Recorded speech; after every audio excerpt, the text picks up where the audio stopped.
예, 안녕하세요. 2025년 6월 19일 목요일입니다. 목요일이고 지금 시간은 이제 새벽 3시 50분입니다.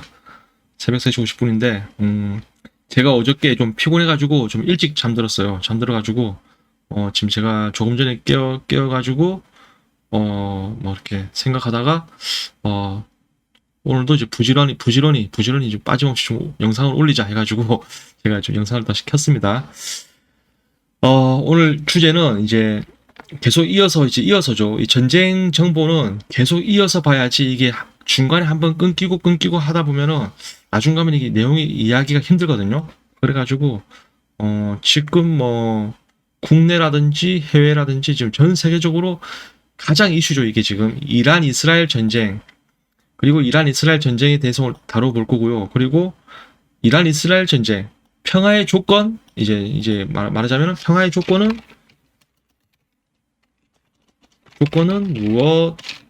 무엇인가? 이 말이죠.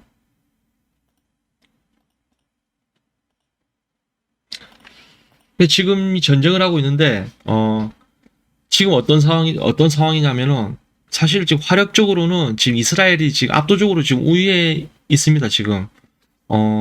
다만 이제 조금 변수라고 하면은, 그 이란의 어떤 그 미사일, 그 탄도 미사일이 그 이스라엘이 예상한 것만큼 그 이제 뭐랄까 방어를 하지 못하면서 좀 뚫렸죠 지금. 아이언돔이 뚫리면서 지금 이스라엘 어떤 텔아비브가 그 지역이 이제 정통적으로 이제 그 미사일들이 강타하면서 지금 약간 뭐랄까 이스라엘이 좀 지금 그 내부적으로 많은 그 타격을 입었죠. 입어가지고 그 보시면은 그 시민들이 막 그 지하 어떤 그 뭐 지하철이라고 해야 되나?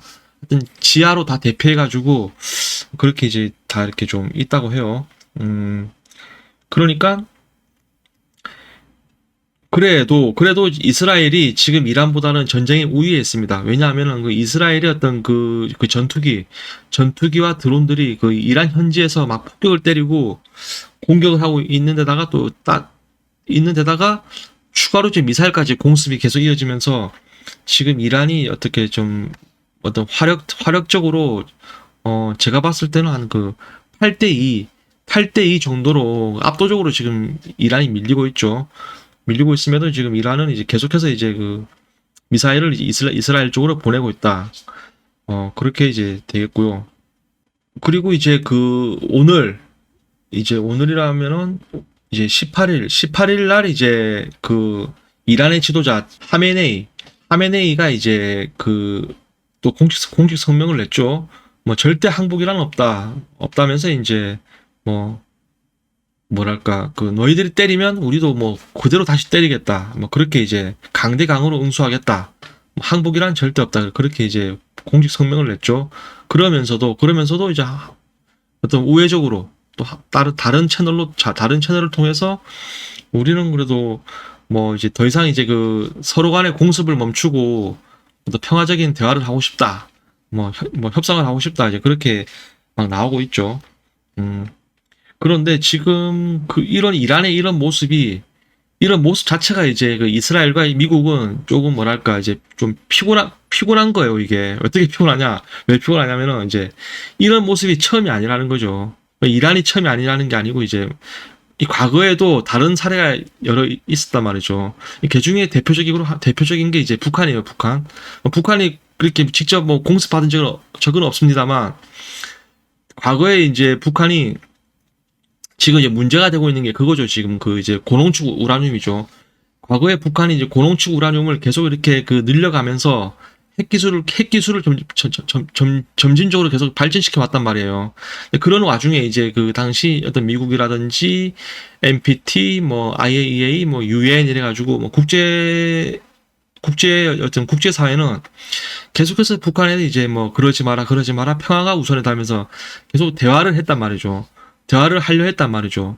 이제 그 가운데 이제 대한민국이 끼어가지고 이렇게 중재를 했는데 뭐 그런 것들이 결국에는 이제 뭐 나중 가서 보니까 북한은 이미 고농축 우라늄을 확보를 하고 이제 기술도 다 개발이 완성돼가지고 이제 핵미사일을 보유했고 뭐 그러다 보니까 이제 더 이상 이제 뭐 북한을 지금 오늘날에 와서야 이제 2025년 오늘날에 와서는 북한이 말 안 듣는다고 해서 함부로 때릴 수도 없는 입장이 된 거예요. 왜냐하면 북한에게는 이제 그 세계 멸망이라는 이제 핵미사일 버튼이 있다 보니까 이제 그 조심스러워지는 거죠, 이제. 그러니까 그런 거란 말이죠. 그러니까 그러면은 북한이 핵미사일을 보유하기까지 그 어떤 그 이제 일들이 있었나?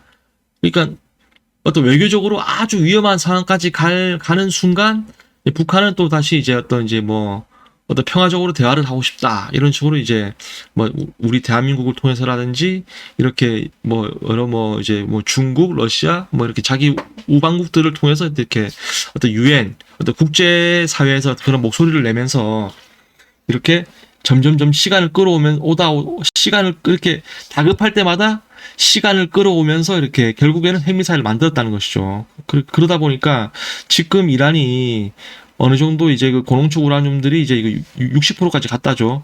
60%까지 가면은 이제 90%까지 가서 핵탄두를 만들어내는 그런 이제 그 단계라든지 핵미사일 완성 단계까지는 1년도 채 안 걸린다고 해요. 그래가지고 아주 이제 거의 뭐 핵미사일 그 완성 단계에 와 있다 이 말이죠. 이란이. 그래가지고 지금 이란과 미국 입장에서는 이스라엘과 미국 입장에서는 이거 이란이 이거 뭐 자기 지금 위급하니까 뭐 평화협상하자, 대화를 하자 이렇게 하는데 그럼 뭐 뭘 대화하자는 거냐?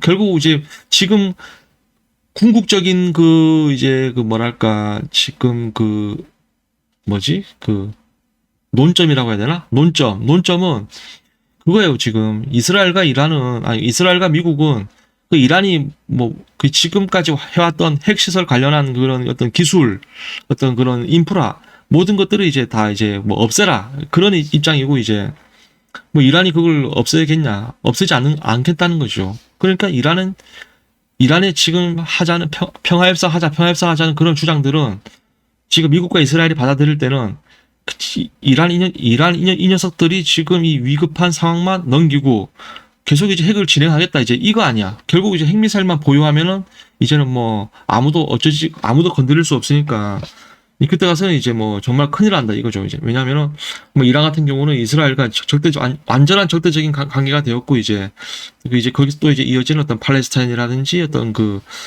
이제 뭐 이슬람 국가들과 유대인 국가 뭐 이런 이제 또 갈등이 있다 보니까 여러 가지로 이제 모르겠어요. 이제 현재 미국 같은 경우는 조금은 3자 입장이 되는데 이스라엘은 더 직접적인 그 연관이 있다 보니까 이란이 핵을 갖는다는 그것은 이제 이스라엘에게는 상당히 치명적이죠. 이제 어떻게 말하자면은 가장 이제 상상하기 싫은 이제 어떤 그런 이제 어떤 카드 중 하나란 말이죠. 그래서 절대 이제 이스라엘은 용납하지 않겠다 이제 그런 입장이고 미국도 이제 뭐 미국이 왜 이스라엘 편을 드는지 저는 잘 모르겠어요. 저 근본적인 이유를 저는 잘 모르겠어요. 근데 이제 우리가 흔히 알기로는 이제 그런 음모론이 있죠. 이제 미국은 사실상 이스라엘이다. 무슨 말이냐? 미국의 상위 1%가 이제 유대인이다. 이제 그래가지고 이제 그래서 미국을 조종하는 사람들은 이스라엘이다. 뭐 그런 얘기가 있는 것이죠. 뭐 그렇기 때문에 이제 미국과 이스라엘은 한 몸체다. 이렇게 이런 얘기들을 하는데 뭐 그런 것이죠. 그래서 그런 것이 있지만 결국 이제 국가관으로 봤을 때는 미국은 이제 멀리 떨어져 있는 이제 제3국이고 이제 이스라엘이 이제 직접적인 이제 중동인과의 어떤 그런 이제 뭐랄까 갈등, 이해관계 이런 것들이 엮여 있는 직접적인 어떤 국가인데 당장 이스라엘은 이제 지금 뭐랄까 어떻게 표현해야 될지 이렇게 표현하는 게 이제 맞다고 봐야 되나? 그러니까 지금 이스라엘 목덜미에 막 칼이 들어오려고 하는 그런 상황이란 말이죠. 이스라엘이 핵을 가진다는 것은. 하지만 이제 미국은 그렇게까지 급한 게 아니라는 것이죠. 그러니까 이런 부분에서 이제 미국과 이스라엘이 약간은 이제 온도 차이가 있다. 이제 그렇게 봐지는 부분이겠죠. 그래서 이스라엘은 이렇게 무력으로 타격을 해서라도 이제 이것을 저지하려고 하는 것이고, 그래서 몸소 실천했죠. 하지만 미국은 이제 아직까지는 그렇게 목덜미에 칼이 들어오고 이런 상황까지 아니기 때문에 이제 대화로 이렇게 해보자. 뭐 그렇게 얘기를 하고 있는 거죠. 그래서 이 18일인 이제 그 18일 날에 트럼프에게 계속해서 마이크가 이제 기자들의 마이크가 가는 거죠. 이제 세계 평화 그리고 지금 이란과 이스라엘 전쟁 어떻게 할 것이냐. 그러니까 미국이 과연 이제 이스라엘을 도와서 이란을 공격할 것이냐. 이제 이렇게 질문을 하니까 트럼프가 이제 18일 날에 하는 말이 백악관에서 하는 말이 이제 뭐 공격을 할 수도 있고 안 할 수도 있다. 그리고 나는 이제 그 전쟁이 확전되는 걸 바라지 않는다. 뭐 아무튼 트럼프가 최고 원하는 것은 이제 어떤 그 대화와 협상 이제 그거란 말이죠. 아직까지도 트럼프는 이제 대화와 협상 그 어떤 그 카드를 가지고 있다는 것이죠. 그러니까 지금 그런 입장이 되었습니다. 그러니까 이제 그런 상황이 됐고요. 그런데 지금 이제 우선은 미국의 현재까지 움직임이 어디까지 왔느냐면은 이제 그 스텔스 폭격기 이제 그 스텔스 폭격기가 이란을 이제 그 이란의 어떤 그 벙커 이제 말하자면 이란의 어떤 지하 기지죠.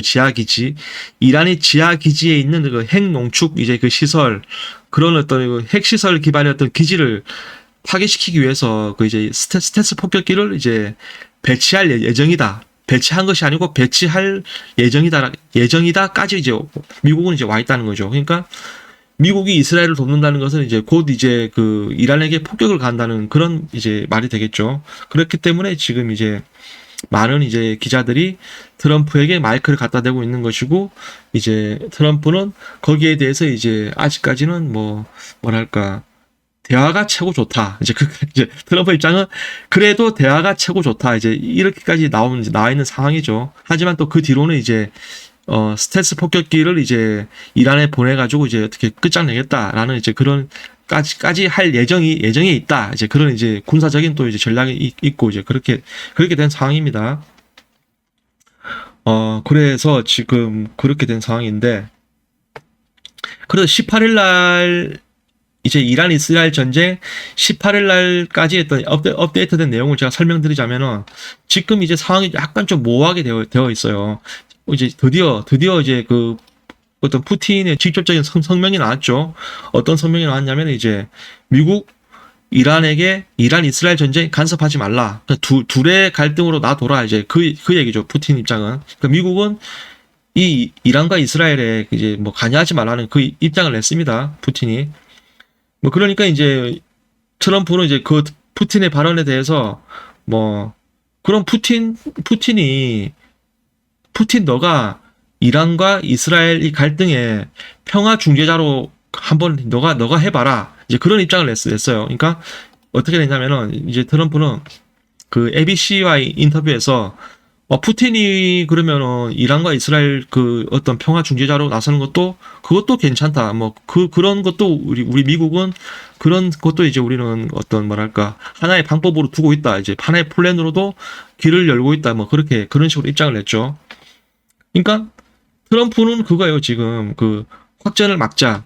그리고 핵을 억제하자. 그리고 대화로 푸는 평화 협상이 최고다. 이제 그런 입장이고 그런 입장을 냈고 오늘 푸틴은 미국이 개입하지 말아라. 이제 거기까지 냈단 말이죠. 그리고 또 러시아는 앞서서 이스라엘이 13일날 타격했던 그날에 또 이제 어떤 성명을 냈냐면은 이렇게 무력으로 하는 것은 좋지가 않다. 평화적으로 해결하라고. 그러니까 러시아도 어차피 이란과 이스라엘의 전쟁을 원하지 않는다는 입장을 낸 것이에요. 그렇기 때문에 지금 평화적 중재자로서 이제 이란 뒤에는 러시아가 있고 이스라엘 뒤에는 이제 미국이 있다 이거죠. 근데 약간 이들의 관계는 약간 좀 차이가 있죠. 뭐랄까 아무튼 그렇습니다. 그냥 이 설명하려니까 복잡하고 그렇게 됐고요. 지금 18일까지 그 이제 이란 이스라엘 전쟁 업데이트된 내용들이 이제 한 이 정도까지 이제 이 정도 수위까지 와 있다는 것이죠.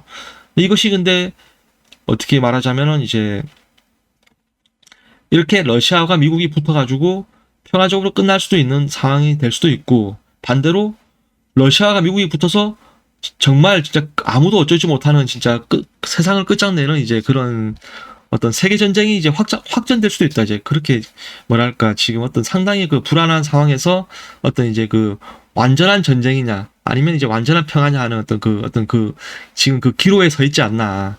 지금 이제 이 2025년 6월 18일이라는 그 날이 이제 어떤 그런 이제 평화 전쟁이라는 어떤 전쟁과 평화라는 어떤 그 어떤 기로점에 이제 딱 서가지고 이제 있는 아주 중요한 순간이 아닌가. 이제 아주 역사적인 중요한 순간이 지금 우리 인류가 이제 당도에 있다. 이제 그렇게 이제 정리가 되겠죠. 그런 상황에서 또 이제 오늘 그 미국의 이 보잉 E4라고 해야 되나? 보잉 E4 나이트워치라는 이제 이 어떤 이 전략적 이제 미국 비행 이 항공기가 떴다고 해요, 이제. 떴는데 이게 왜 중요하냐? 이 나이트워치라는 이 항공기는 이제 미국의 어떤 미군의 전략인데 어떤 전략이냐면 이 핵전쟁이 그러니까 말하자면 이 나이트워치의 전쟁 시나리오 이 비행기의 용도는 핵전쟁이 일어날 당시 그러면 이제 미국의 어떤 국무위원이라든지 어떤 미국의 어떤 미국 정부의 참모들이 이제 이 비행기에 타가지고 이 공중에서 이 항공기에서 이제 어떤 전략적인 작전 지휘를 한다 그 얘기죠. 그런 이제 전략적인 이제 항공기인데 이 항공기가 이제 오늘 트럼프가 이제 그러니까 18일이죠. 18일 트럼프가 이 항공기를 타고 이제 어디지? 미군의 어떤 한 군사 지역을 갔다고 해요. 타고. 보통 이제 이 항공기가 훈련을 하긴 하지만 대통령이 타고 하는 일은 잘 없다 하거든요. 그러니까 지금 이 시기에 트럼프가 나이트워치를 타고 이제 어떤 군 기지를 갔다는 것은 뭔가가 이제 이루어질 것이다. 말하자면 이제 트럼프도 어느 정도 대외적으로는 평화하지만은 어떤 트럼프는 속으로도 어떻게 이제 핵전쟁을 어떻게 염두에 두고 있지 않나. 그런 얘기가 지금 이제 미국이랑 이제 국제사회에 막 나오고 있어요, 지금. 그러니까 나이트워치가 공중에 떴는데 이제 여기에 트럼프가 탔다. 그것이 중요한 대목이라는 것이죠. 원래 대통령이 나이트워치를 타는 일은 이제 거의 드물다고 합니다. 그래서 이제 보잉 E4 나이트워치가 무엇이냐 하면은 이제 어떻게 말하자면 이제 어떤 죽음의 기계라고 해요. 이 죽음의 기계. 그러니까 나이트워치가 공중으로 뜨면은 머지않아서 이제 핵미사일이 날아온다. 이제 그런 어떤 뭐랄까 그런 여담들이 이제 미국 사회에 이제 이렇게 있다 하더라고요. 그래가지고 트럼프가 나이트워치 탔다. 이것이 오늘 또 이제 주요 뉴스였죠, 이게. 이 장면은 지금 나이트워치가 이제 보통 나이트워치에 기름을 가득 채우고 공중으로 뜨면은 12시간이 이제 운항이 가능하다고 해요. 12시간 운항 가능한데 이렇게 이제 공중 급유기가 딱 붙어가지고 이렇게 급유를 해주면 이제 뭐랄까 일주일 이상 이렇게 한 10일가량 이제 또 운항이 가능하다. 그렇게 이제 얘기를 하더라고요. 하여튼 그렇습니다. 하여튼 그런 내용이 있고요. 그래서 오늘 이제 제가, 그러면은, 이 보잉 E4 나이트워치, 궁극의 어떤 핵전을 대비한 이제 이 항공기 어떤 내부라든지 어떤 그런 것들을 이제 나와 있는 영상이 있단 말이에요. 제가 영상을 좀 잠깐 보겠습니다. 이번 외부가 나와 있죠.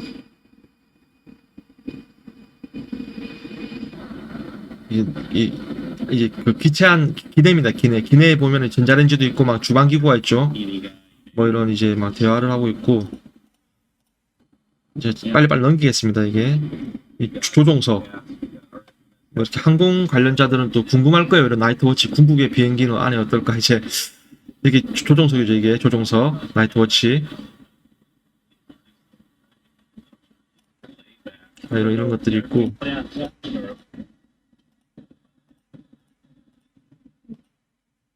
여기 조종석이 막 있죠. 저는 모르겠어요. 저는 비행기를 몰 줄 몰라가지고 잘 이해가 안 됩니다. 아무튼 이 전략 항공기예요. 좀 참고로 설명드리자면은 이제 이것이 이제 EMP 공격으로부터 이제 뭐랄까 EMP 공격 방어망이 있고 또 이제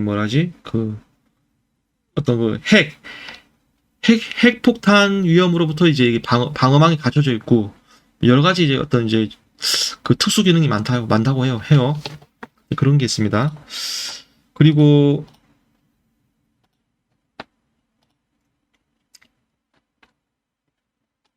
이걸 밑으로 내려야 되나? 그리고 자, 오늘 이제 설명드릴 이제 목차는 이제 1번 이란 이스라엘 전쟁. 미국이 나서야 끝난다. 이제 이게 무슨 말이냐면은 지금 이스라엘이 화력적으로는 이란에게 우위에 있지만 그 목적 달성에서는 이제 어떤 그 뭐랄까 전력상 그 지금 뭐랄까 미흡한 점이 있단 말이죠. 이스라엘의 지금 목적이 무엇이냐면은 이란의 어떤 그 지하에 있는 그 핵시설을 파괴하는 것인데, 지금 이스라엘의 전력으로는 그 이란의 그 지하 기지를 공격할 만한 마땅한 게 없다는 거예요, 지금. 무슨 말이냐. 이스라엘이 지금 공습하는 그 미사일 화력으로는 이란의 지하 기지를 타격을 입히지 못한다. 이제 그렇게 얘기가 되겠죠. 그래서 미국이 나서야 된다는 것이죠. 왜냐하면은 미국은 그 뭐랄까 그 이 벙커를 파괴하는 그 전용 그 폭탄이 있단 말이에요. 그게 그 폭탄이 있고, 그리고 그 폭격을 가할 그 어떤 그 스텔스 비행기, 스텔스 폭격기가 있기 때문에 이게 어떤 그 군 전력상 미국이 나서야지만이 이제 이스라엘의 어떤 그 뭐랄까 목적을 완료할 수가 있다 그거죠. 그래서 결국 이스라엘이 이 공습이 멈추려면은 이란이 어떤 그 핵시설이 이제 그 어떤 그 종말이 와야 되는데, 그 지금의 이스라엘 전력으로는 그 어떤 화력으로는 그렇게 하지 못한다는 것이죠. 따라서 미국의 화력이 지금 필요하다 그거죠. 미국의 어떤 화력이 필요한 순간인데, 그런데 지금 아까 말씀드렸듯이 이제 미국이 나서는 순간 러시아도 가만히 있지 않을 것이고, 뭐 이란이라든지 또 이란 외에 또 여러 어떤 그 중동 국가들이 또 이제 어떤 뭐 단결을 해가지고 또 미국이 약간 위태로워질 그것이 아닌가. 이런 어떤 그 국제적인 관계도 있고, 지금 내부적으로도 이제 그 어떤 트럼프는 지금 위기에 와 있어요. 왜냐하면은 어떤 그 지금 이제 Make America Great Again, 이제 미국을 다시 위대하게. 이게 지금 이제 어떤 트럼프의 그 지지 세력이에요, 세력.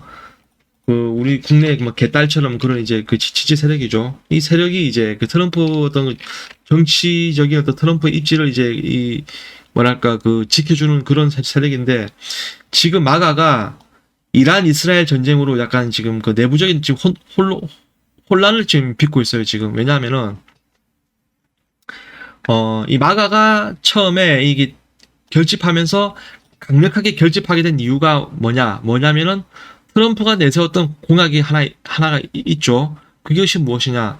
내가 집권하게 되면은 바이든과는 달리 우크라이나 러시아 전쟁 끝내겠다. 그렇게 얘기를 했단 말이에요. 그게 무슨 말이냐면은 미국 사회에서는 지금 그 우크라이나 러시아 전쟁이 빨리 끝나가지고 세계적 평화가 지금 오길 바라는 그런 목소리가 많다는 얘기죠. 그 트럼프가 그 어떤 러시아 우크라이나 전쟁을 끝내겠다고 해가지고 어떤 이 마가가 더 몸집이 커지고 더 어떤 그 단결이 강해졌다는 얘기죠. 뭐 물론 이제 그 거기에는 뭐 어떤 이제 그 국내 내치현안, 뭐 어떤 뭐 성소수, 뭐 그리고 동물, 뭐 이런 이제 어떤 그 활동가들이 아주 그 뭐랄까 그 어쩜 그 뭐라 그러지 그 어떤 고질적인 이데올로기 그런 거에 지친 것도 있지만은, 미국 사회가 어떤 여러 이제 그런 이제 그 이데올로기에 지친 것도 있지만은, 이제 그 당시 대선 당시에는 이제 그 러시아 우크라이나 전쟁이 계속해서 확전될 조짐으로 보이니까 이것을 좀 빨리 끝냈으면 좋겠다는 그런 바람이 있었다는 거죠, 미국 시민들 사회에서는. 그런데 지금 자 보십시오. 이란과 이스라엘을 또 이렇게 미국이 개입해서 뭔가 하겠다? 그럼 어차피 이게 내가 확전이잖아요, 확전이다 보니까 이제 이 마가 내부에서는 이제 그 지금 이제 뭔가 이제 내부 갈등을 빚게 되었다 그것이죠. 무슨 말이냐면은 한쪽에서는 뭐 트럼프 잘하고 있다, 우리가 이스라엘 도와줘야지, 뭐 이런 목소리가 있는가 하면은, 또 한쪽에서는 이 유대인 세력만 있는 게 아니고 이제 미국이라는 나라가 엄청나게 많은 다양하고 많은 이해관계들이 있지 않습니까? 그 나라가. 그러니까 마가 안에는 유대인을 또 싫어하는 사람이 있단 말이죠. 그러니까 싫어한다기보다는 어떤 여러 역사들을 딱 되짚어 보니까는 유대인이 좀 그런 게 있더라, 뭐 그런 생각을 가진 사람이 있고, 뭐 그런 게 없다 하더라도 뭐랄까 그 어떤 그 중동과의 이해관계, 그리고 이제 뭐 이어서 뭐 중동이라든지 러시아 이런 이제 그 말하자면 동유럽과의 어떤 이해관계, 뭐 그런 게 있다는 것이죠. 그러다 보니까 이제 마냥 이 마가라는 곳이 마냥 이스라엘 편이냐? 아니라는 것이죠. 쉽게 얘기해서 이스라엘 50, 이란 50이라는 거죠.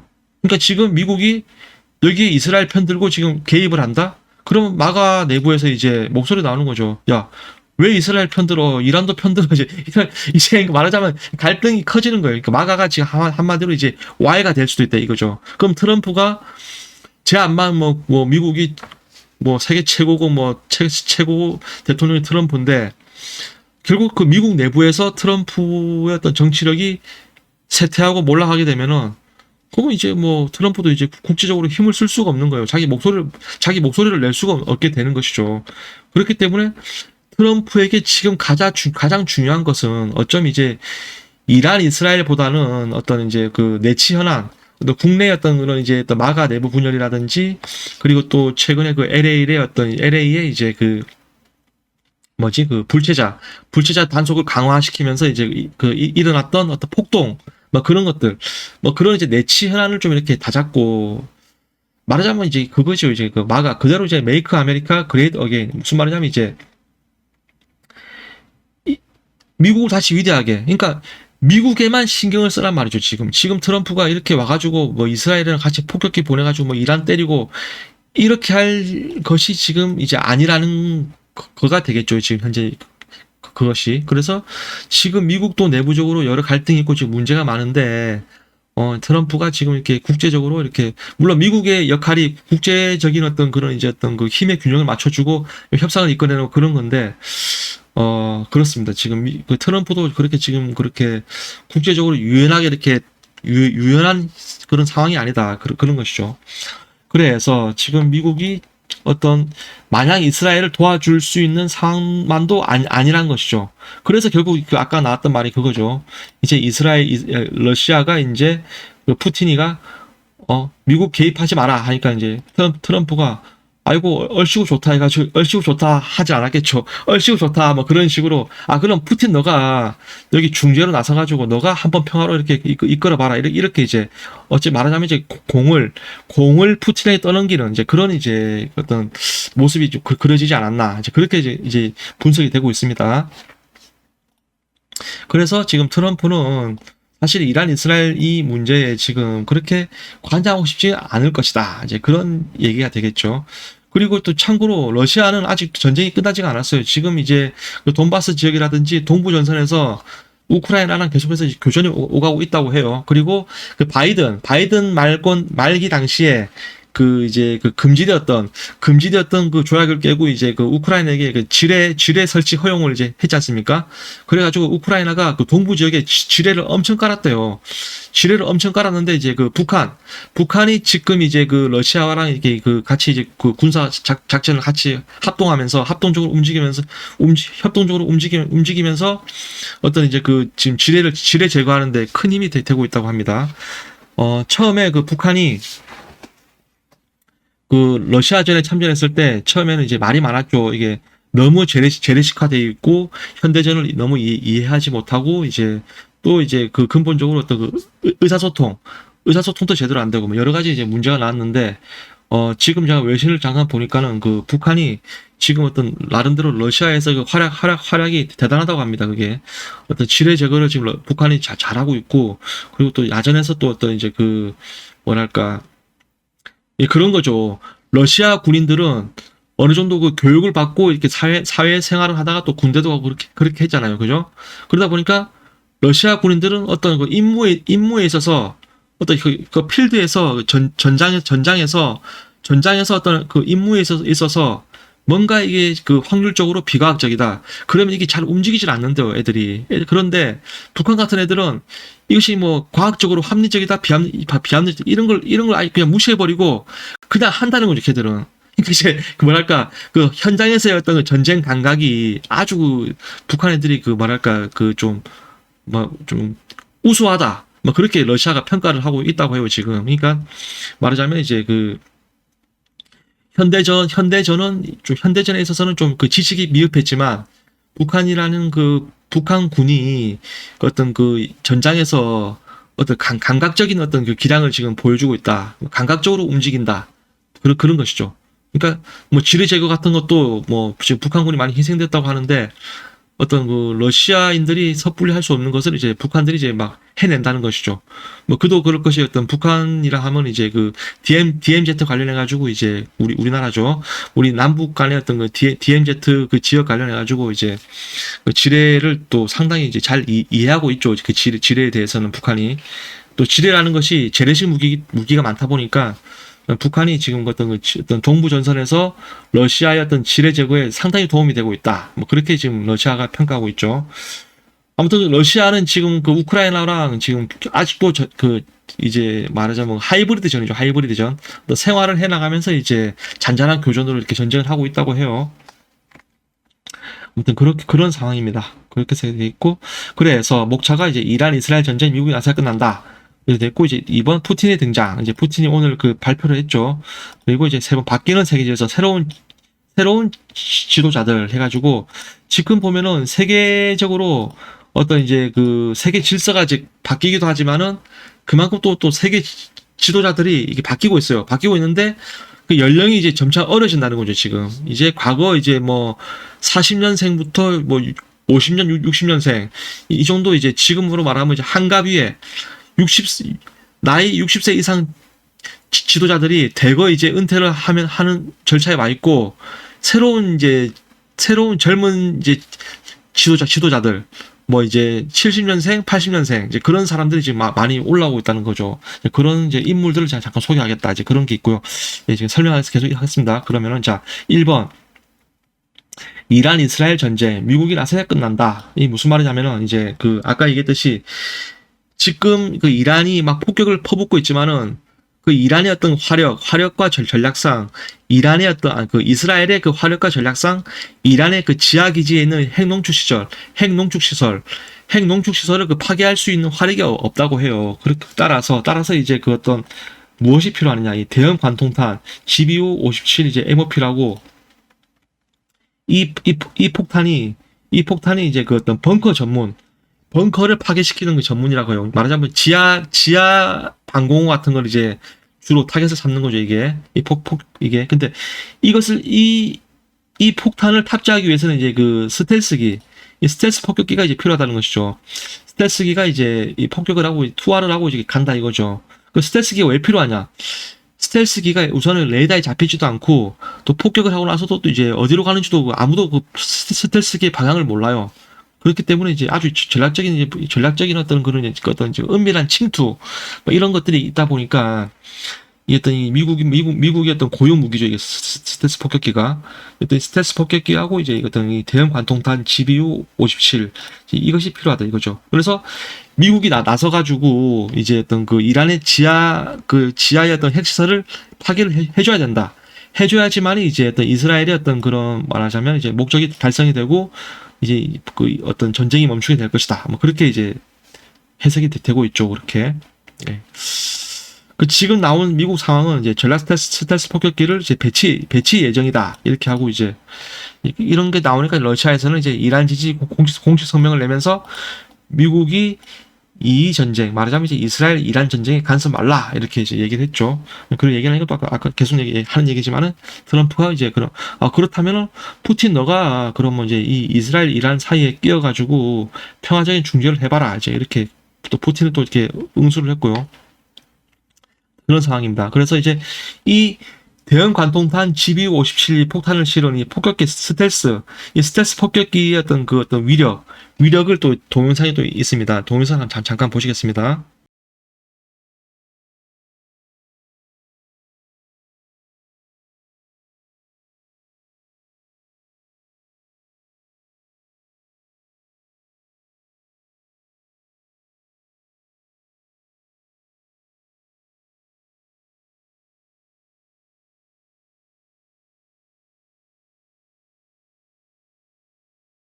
이렇게 이제 그 대형 관통탄 폭탄을 실어가지고 폭격을 확 때리는 게 방금 나오고 있죠, 방금. 그렇듯이 이제 상당한 그 강력한 이제 그 폭격기를 할 수 있겠죠. 이 스텔스기가 왜 위협적이냐? 상대방에서 이 스텔스기가 어느 경로로 어떻게 날아올 줄을 전혀 예측을 할 수 없다고 해요. 뭐 일단 레이더에 잡히지가 않아가지고 어떻게 어디서 올지 어디를 때릴지 모른다는 것이죠. 그래서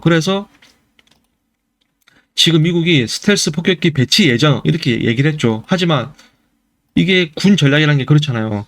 여러분 스텔스기가 언제 어디서 출발해가지고 몇 시에 때릴 거예요 이렇게 설명하지 않잖아요. 그 다 설명해버리면 적군들이 다 그걸 미리 예측을 할 거 아니에요. 그쵸? 그렇기 때문에 스텔스 폭격기 배치 예정이라 해놓고서는 이미 이제 뭐 공중을 떠 있는다든지 어떻게 아니면 이제 이미 배치가 돼가지고 이제 뭐 이렇게 출항을 준비한다든지 이제 그런 게 되겠죠. 그래서 뭐 하여튼 이렇게 얘기를 했지만은 과연 배치 예정인가 아니면 이미 배치가 끝났나 아니면은 뭐 지금 이미 공중으로 띄웠나 뭐 알 수 없습니다. 그래가지고 그런 상황 속에서 이제 오늘 그 나이트워치가 떴단 말이죠. 그러니까 한쪽에서는 스텔스 카드를 들면서 또 그러면서 트럼프가 또 나이트워치 타니까는 오늘 그 하루 동안 이제 18일 하루 동안은 이제 미국이 상당히 좀 신난했고 그렇게 또 신난한 만큼 이 마가 또한 이제 내부적 그 분열이 엄청 심했다죠. 그런 게 있습니다. 그런 게 있고 이제 자 2번 푸틴의 등장. 그래 푸틴이 이제 그 얘기를 한 거죠. 전쟁에 개입하지 말라. 하니까 이제 푸틴이 올해 72세랍니다. 52년생. 그러니까 이제 미국은 이제 푸틴의 중재 역할 통로도 개방해 있다. 그러니까 이제 푸틴 너가 한번 그럼 해봐. 이제 그 얘기죠. 푸틴 이제 트럼프 나이가 올해 79세랍니다. 그리고 이란 지도자 하메네이가 올해 이제 나이가 많죠. 86세라고 합니다. 아무튼 하메네이는 이제 미국이 이스라엘을 도와 공격하면 우리 이란이 미국에게도 공격하겠다. 뭐 항복이란 없다. 이제 뭐 죽었으면 죽었지 항복은 안 한다. 이제 그거죠. 아무튼 이제 뭐 이란이란 나라는 이제 그런 입장입니다. 그리고 이제 그렇게 된 것이죠. 이제 그리고 이 전쟁이 이제 다 단순히 이제 이란 이스라엘 전쟁이 아니다. 이제 러시아가 개입했다. 이제 그 말이죠. 미국과 러시아가 이제 한 발 걸치고 있다. 이제 그렇게 된 것이죠. 미국 러시아가 있다는 것은 무엇이냐? 그럼 세계 전쟁이 이제 그 세계 전쟁 중에서도 이제 아주 큰 전쟁이 될 수도 있다는 것이죠. 그래서 이제 그 어저께가 되겠죠. 그 이제 6월 18일은 상당히 그 긴박한 순간의 날이었다. 뭐 스텔스 전략 폭격기가 나오고 뭐 나이트워치가 뜨고 막 이런 식으로 해가지고 상당히 이제 그 긴장이 고조된 날이었죠. 그래서 이제 그 3번 바뀌는 세계 질서 새로운 지도자들 이제 이런 이제 나이 많은 사람들은 이제 곧 사라질 것이고 새로운 지도자들이 올라올 텐데 그렇다면은 이제 이런 그 어떻게 쓰던 그 평화안을 마련했던 이런 나이든 많은 사람들이 이제 정치계에서 물러나게 되면은 다음 세대 지도자들이 어떤 세계는 어떻게 될까? 과연 전쟁이 없을까? 평화가 있을까? 그러니까 그것도 좀 우리가 눈여겨볼 필요가 있다. 그런 차원에서 이제 보시자면은 보시면 이제 자, 이 트럼프 장남이죠. 이제 트럼프 주니어죠. 1977년생입니다. 이 트럼프 주니어는 지금 어떤 이제 그 계속해서 이제 그 뭐랄까 외야 정치권 밖에서 이제 계속 트럼프를 돕고 있죠. 뭐 어떤 미국의 어떤 그 이데올로기라든지 뭐 트럼프의 어떤 그 정치 뭐 이런 것들에 대해서 이제 계속해서 이제 어떤 긍정의 목소리를 내고 있죠. 팟캐스트도 뭐 열어가지고 아무튼 그 미국 정치계에서는 인기가 많다고요. 그래가지고 뭐 한쪽 측면에서는 그 트럼프 다음에 이제 너도 대통령 출마해서 대통령이 되라. 이제 그런 미국의 내부적으로 이제 그 트럼프 주니어에 대한 어떤 지도자에 대한 어떤 그런 기대도 많습니다. 그래가지고 차기 미국 대통령으로도 충분히 가능성이 있다는 것이죠. 트럼프 주니어가. 그 젤렌스키 78년생입니다.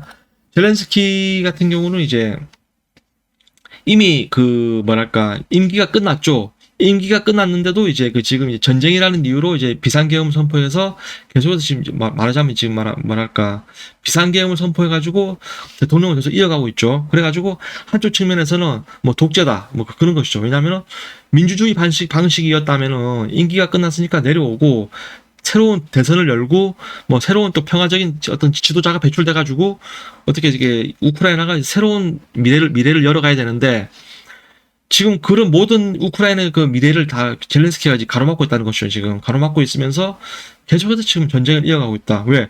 전쟁이 끝나고 퇴임을 하게 되면은 젤렌스키가 사실 그 신변이 상당히 지금 위험하다고 해요. 지금 그래가지고 자기 신변 문제 때문에 지금 독재를 이어나가고 있다. 이제 그런 이제 약간 뭐랄까 그런 게 좀 있습니다. 이번에 지금 그 G7 초청국으로 초청도 됐죠. 보니까 그 잠시 나오더라고요. 보니까 그렇습니다. 그리고 이제 프랑스 게랄드 다르마냉이라고 이제 이 82년생입니다.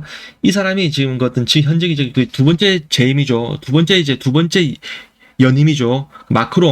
마크롱이 어떤 상당한 그 신임을 받고 있다고 해요. 이 사람이 그 프랑스 내무장관을 이제 역임하고 현재 이제 그 법무장관이 있다고 해요. 법무장관이 있는데 마크롱의 최측근인데 이제 그 이 사람이 다음 어떤 프랑스 차기 대권 주자이지 않을까 그런 이제 말들이 나오고 있다고 해요. 82년생입니다.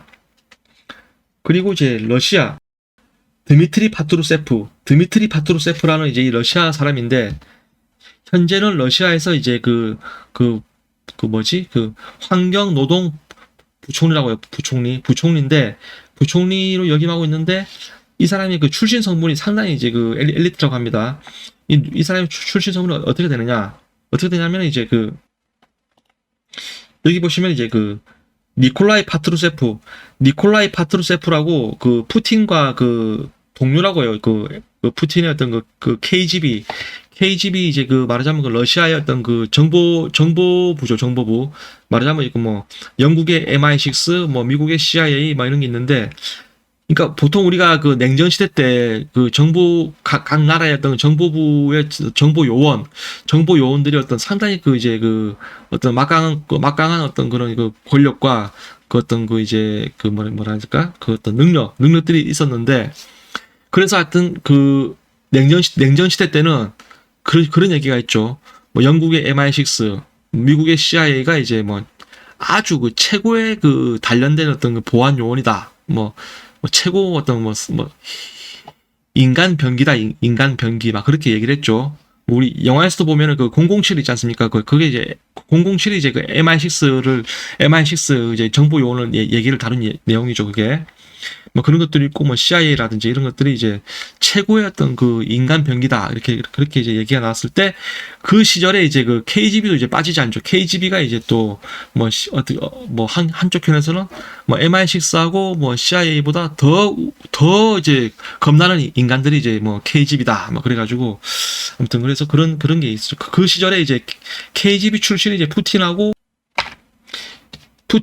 이 니콜라이 파트루세프가 이제 동료라고 해요. 그래서 이제 그 러시아에서도 지금 엄청난 그 상류층에 속하고 있고 현재 이 사람의 위치는 이제 대통령 보좌관입니다. 현재도 지금 푸틴의 최측근이에요. 지금 최측근인데 이제 푸틴이 뭐 나이상 이 사람한테 그 다음 권력을 이제 이양하기가 좀 그럴 테고 그래서 이제 이 사람의 장남 드미트리 파트루세프죠. 드미트리가 이제 지금 77년생인데 현재는 이제 그 어떤 그 농업이라든지 어떤 그쪽에 이제 부총리로 있고 그래가지고 이제 이 사람이 이제 어떻게 하다 보면 다음 러시아 대통령이 되지 않을까 뭐 그런 얘기죠.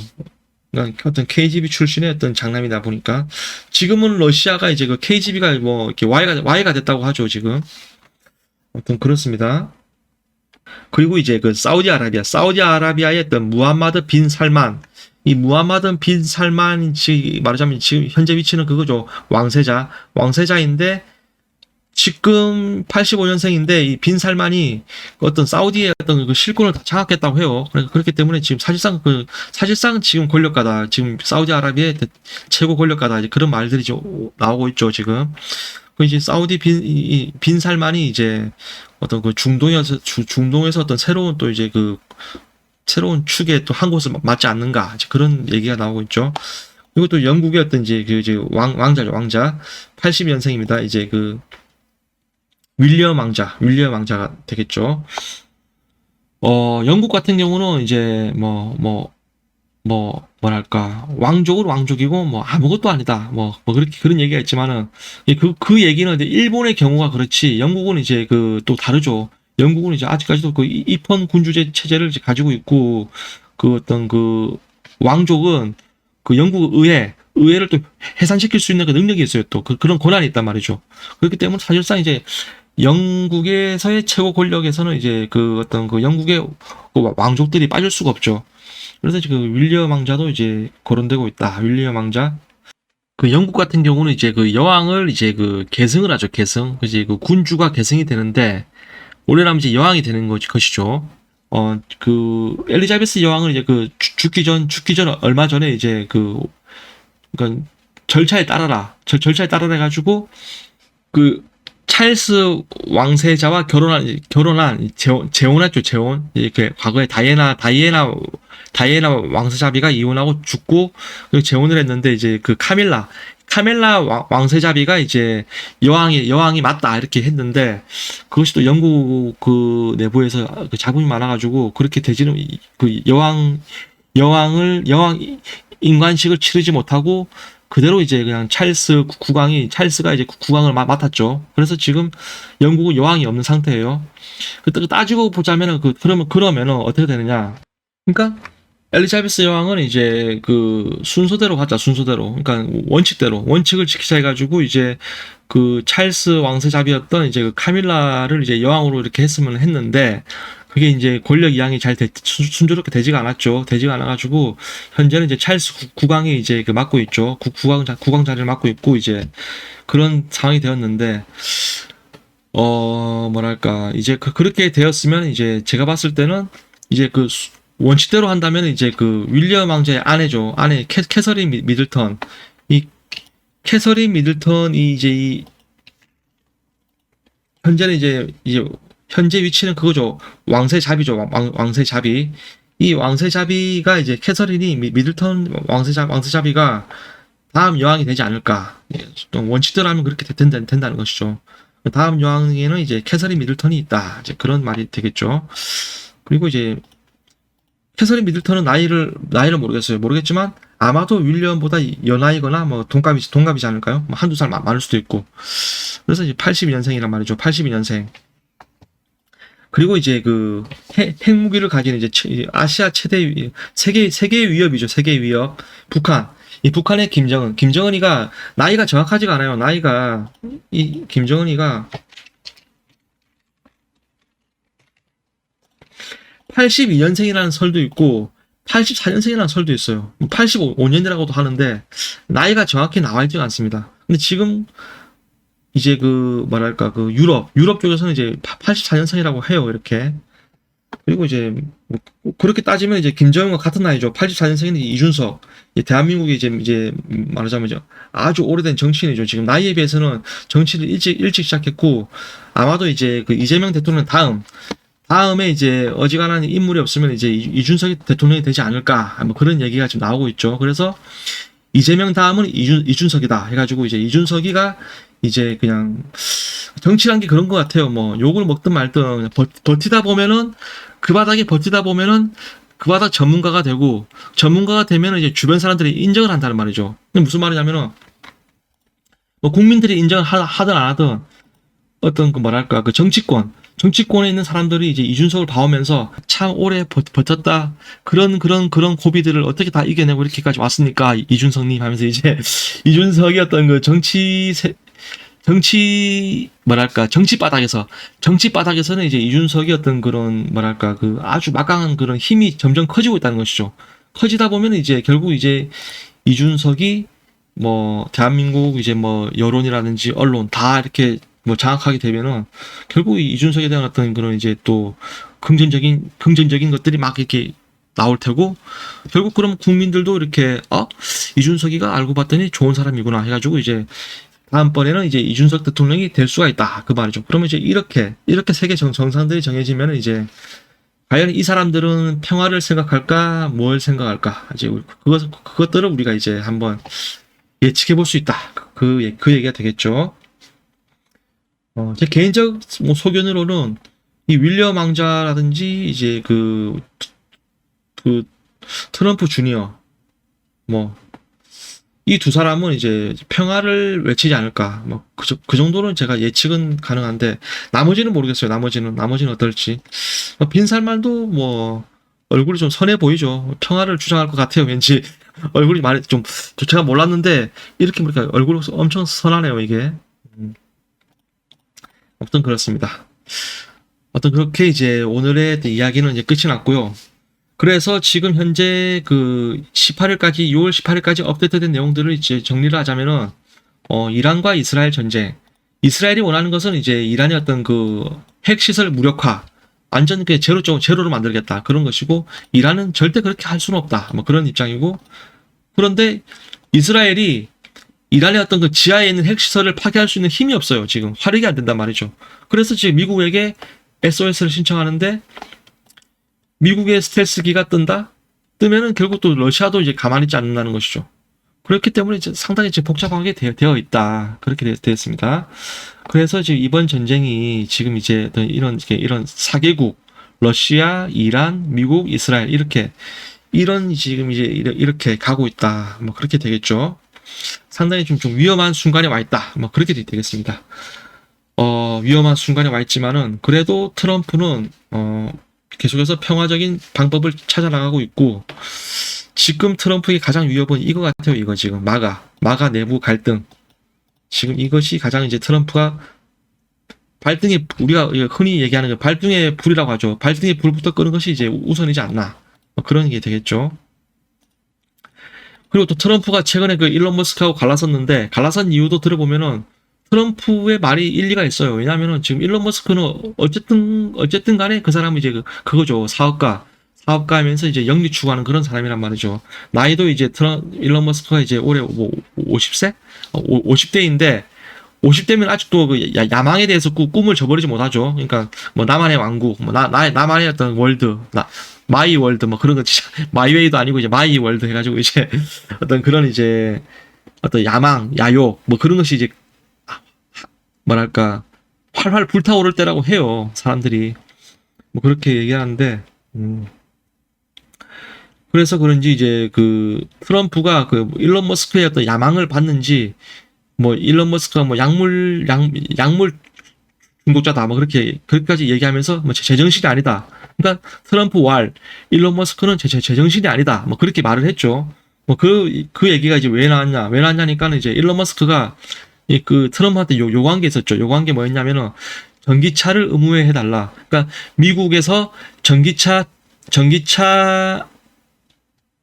제도적으로 전기차만 타도록 그 의무화를 하라. 그렇게 요구를 했죠. 트럼프는 그렇게 못한다. 그 얘기죠, 이제. 왜 그러냐 보니까는 이 전기차가 문제가 상당히 많죠. 이게 왜 많냐.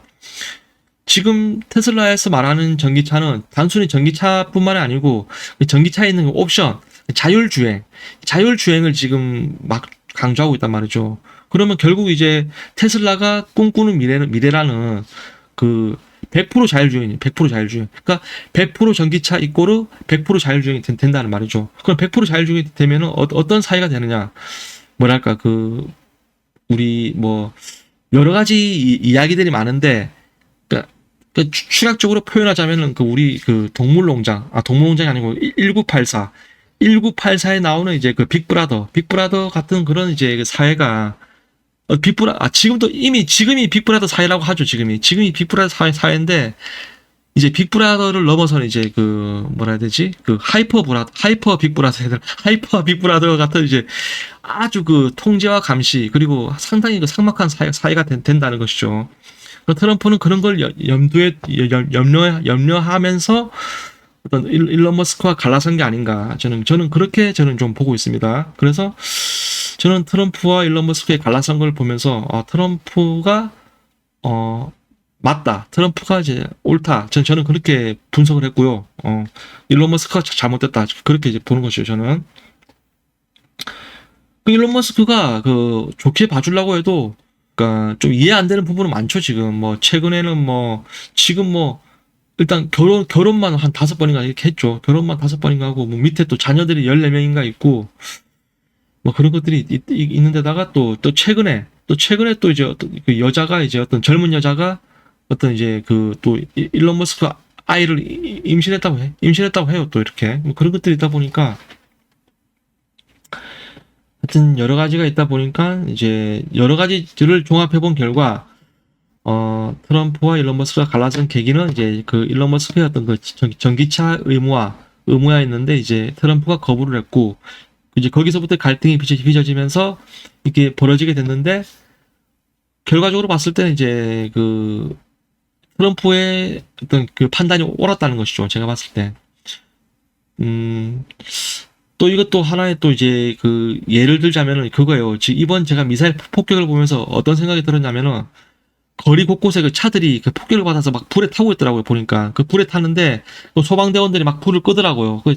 그 제가 생각했을 때는 그 폭격 맞은 그 차들이 그게 이제 내연기관 차가 아니고 전기차였으면 어땠을까? 전기차였으면 그 과연 그 불들이 빨리 꺼졌을까? 뭐 그런 이제 어떤 그런 것도 좀 생각이 되더라고요. 뭐 그런 것도 있지만은 전기차와 자율주행 의무화 이런 것들은 이제 좀 우리 어떤 인류가 좀 경계해야 되지 않나? 저는 좀 그렇게 생각하고 있습니다. 좀 얘기가 이제 딴 데로 샜는데 아무튼 결론은 그거죠. 이제 트럼프는 뭔가 이제 상당히 좀 인간적이고 어떤 평화적인 어떤 그 결정을 내릴 것으로 저는 이제 기대를 한다는 것이죠. 그러니까 뭐냐 트럼프가 스텔스 폭격기를 이제 가동을 하느냐 안 하느냐 저는 좀 안 한다에 저는 좀 많은 무게를 두고 있습니다. 뭐 하여튼 그래요. 하여튼 그렇게 되고요. 그 트럼프가 스텔스 폭격기를 가동하지 않으면은 결국은 이제 어떻게 뭐 러시아가 또 끼어들고 이렇게 뭐 서로 이렇게 얘기를 하다가 뭐 공습이 멈추고 뭐 이란은 또 뭐 핵농축 시설을 계속 가동시키겠죠. 가동시키는데 모르겠어요. 뭐 이 핵미사일로 갈지 뭐 아니면 정말 이란의 주장대로 그냥 뭐 오해다. 그 우리가 핵미사일 만들려고 했던 건 아니다. 뭐 그렇게 될지 뭐 어떨지는 뭐 모르겠죠. 그렇게 돼 있습니다. 돼가지고 이 얘기를 계속 하려니까 끝이 없겠네요. 오늘 얘기도 잘 정리를 하겠습니다. 지금 이제 말하다 보니까 시간이 거의 지금 4시 50분이죠. 지금 1시간 정도 제가 말을 한 것 같은데, 아무튼, 그렇습니다. 과연 이제 6월 19일, 또 오늘 또 새로운 해가 떴고, 이제 새로운 또 전쟁에 대한 또 이야기가 나오겠죠. 그래서 이제 좀 더 이제는 좀 긍정적인 기사, 좀 평화적인 메시지들이 좀 나왔으면 좋지 않겠나. 그런 이제 바람을 담아서 이제 오늘은 여기서 마치겠습니다. 예, 봐주셔서 감사합니다.